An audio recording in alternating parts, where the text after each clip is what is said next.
You're watching Drakewing Gaming. Enjoy the video. Hey guys and gals, now we're here for Drakewing Gaming, and sending out toward the Gaming Dragon. Today I'm coming back at you with a Let's Play episode of Cienie. Anyway, y'all, let's go ahead and jump right back in, shall we? Alarm chain, you are up, and let's go. Alright.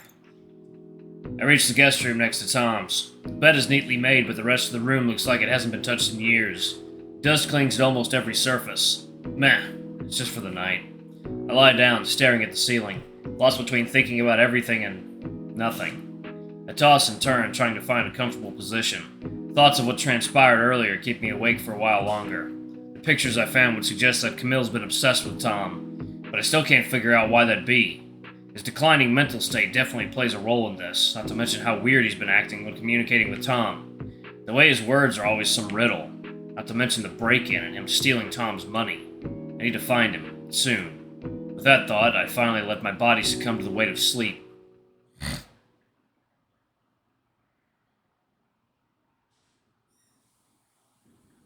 It was definitely a bizarre sight when I went downstairs this morning. Seeing Marcus and my dad eating toast together wasn't on my bingo card. Dad's never been a morning person either, but I'm not complaining. It's better than the two of them fighting. Marcus then offered to give me a ride when I said I was heading to Otto's house. And now here I am, in his car, as he drums his fingers on the steering wheel to the tune of the morning radio, before suddenly turning it off. Oh, before I forget. He reaches into his wallet and takes out an amount of bills. Here, it should be about 500. What? Take it. He presses the cash into my paws. Marcus, don't worry, it's all yours. I stare down at the money I'm holding. 100 zloty notes in total. You don't have to do this, though. You know it's a small part of the money you lost, but at least you can help your friend out. Plus, as your boss, I'm partly to blame. Perhaps if I didn't involve you in Camille's investigation, he wouldn't have... My instinct takes over and I lunge towards Marcus for a hug. The car jerks slightly before he regains control. Whoa, careful, I'm driving here. I quickly let go, settling back into my seat. Whoops, sorry, but thanks. Marcus's tail begins to wag, thumping the backrest. I can't help but smile. The conversation fades for a moment as I think back to what happened at home today. Wow, I can't believe Dad let you stay over for the night. Yeah, that surprised me too. Heh, that is so unlike him. Hey, I guess people can change. I know someone else who could stand to change some habits. I point at the unlit cigarette placed firmly between his lips as he's about to light it. Marcus grunts before spitting out the cigarette and tucking it back into his breast pocket. You win this time, kiddo. I pump my fist in celebration. Anyway, speaking of Carol, I haven't told you about what happened to my... That's fine. Dad told me. You guys are so mature sometimes. Yeah, but you should know that we are just trying to do what's best for you. My God, Elias was right. I do have two dads now. So, how was the investigation yesterday? Oh, I was going to tell you about it all before. What happened last night.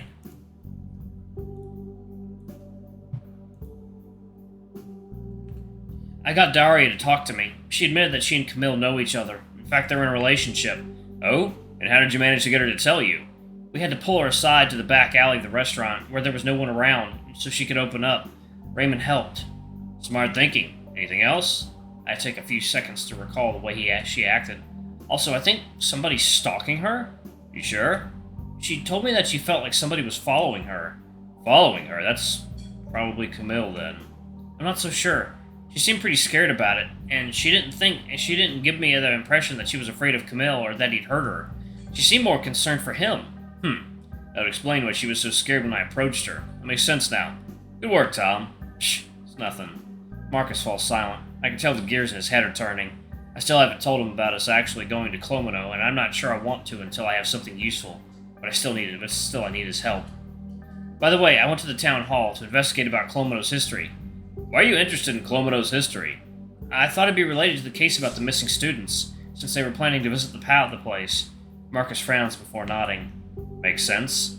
I found this while I was looking through some files. I quickly send him the picture we found at the town hall.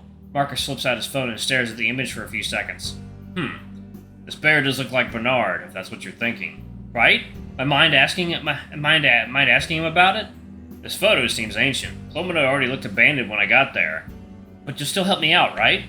There's a lot of unsorted files in the office, and you're expecting me to do this pro bono? Okay, fine, I'll come to your office twice a week just to help you sort them out. Deal? The dumbest looking grin lights up Marcus's face. Deal. After a gentle right swerve, our car arrives at an off-road section with sparse housings, right next to Otto's. We're here. Neat. I step out of the car and close the door. Marcus then immediately rolls down the window. By the way, you still haven't told me why you're going to Otto's house instead of your usual workplace. Nah, it's top secret.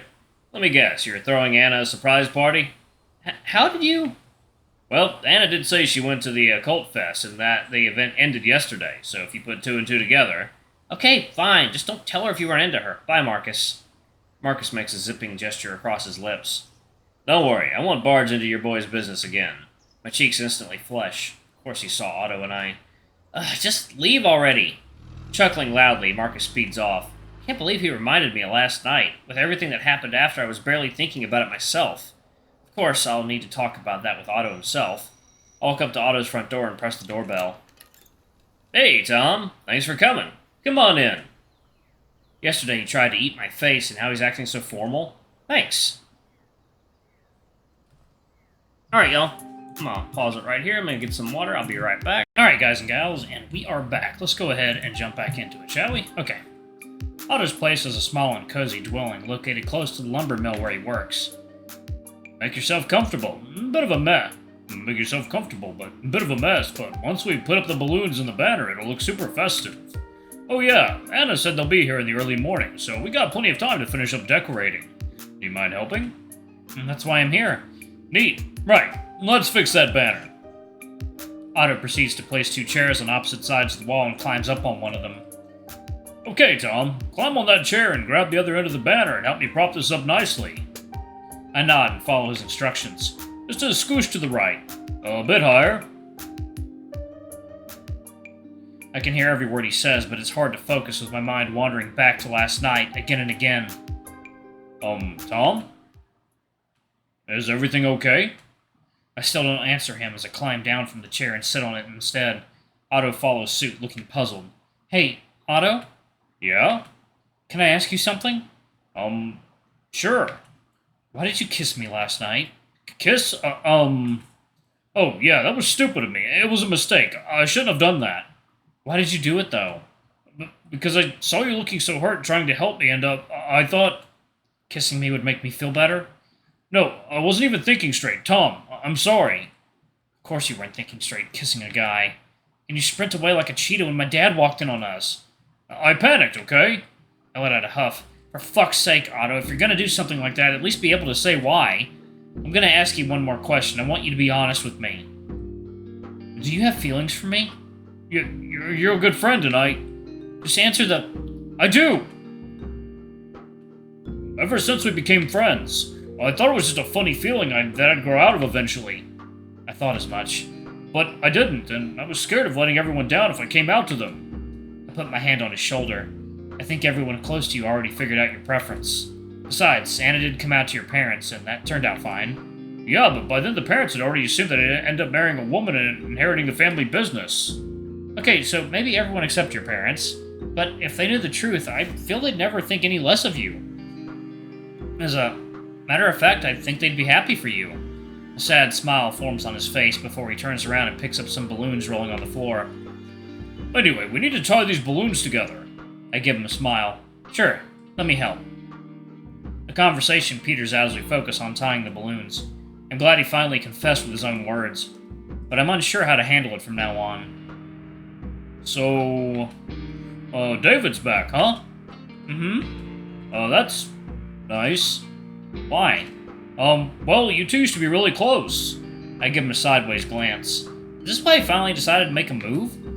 It's a different story now. But you still like him, don't you? I raise an eyebrow at Otto, unsure if I should feel amused or annoyed right now. Would you be jealous if I said so?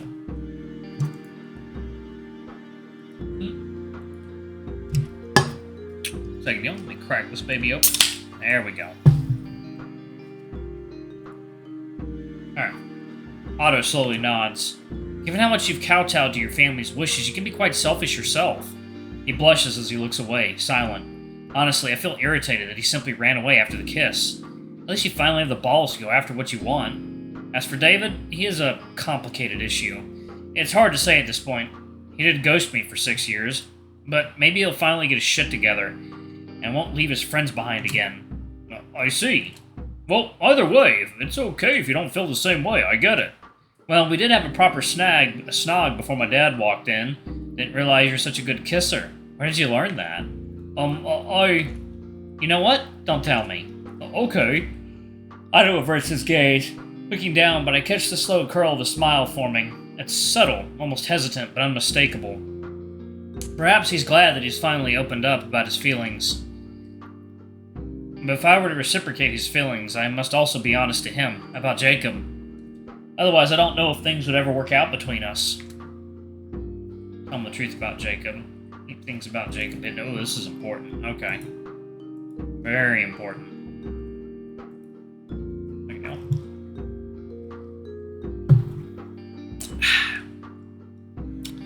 Alright. Otto? Yeah? Can I be honest with you as well? His eyebrows raise slightly as he takes some time to respond. Sure. About the money that I supposed to give you. I haven't told you how I got it in the first place. I don't know what he'll think of me, but it's too late to turn back now. Remember the lawyer I told you about? The one I said who can help you? Mm-hmm. I met him when I was at my university. His name is Jacob.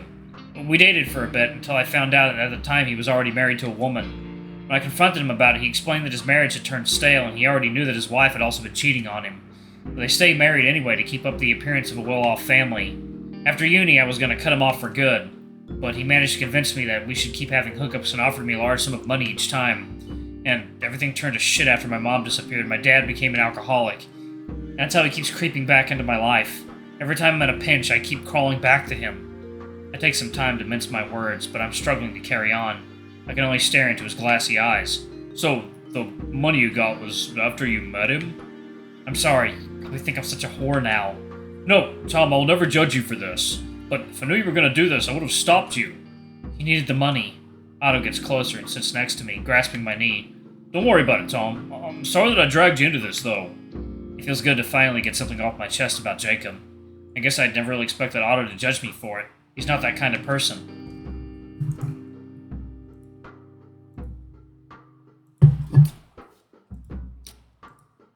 Still. So, now that you know who Jacob is, do you still want to meet him today? Otto looks around the living room, especially at the half-hanging banner. Maybe not today. We need to prepare for Anna's party. Ah, you're right. How about this?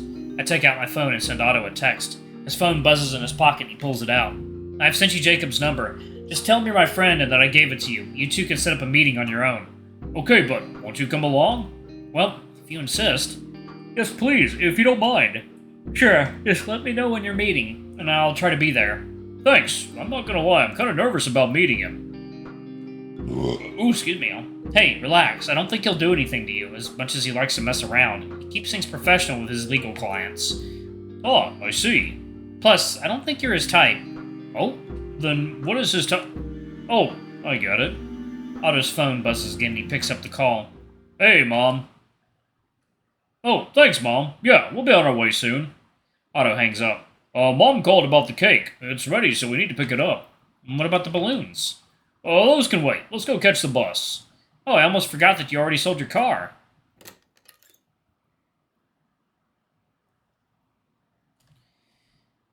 Alright, y'all. I'm going to go ahead and pause it right there. Thank y'all so much for watching. Don't forget to like, comment, subscribe, ring that notification bell, and check out our Patreon if you can. It always helps. Anyway, I love you all, and I'll see y'all in the next video. Bye-bye!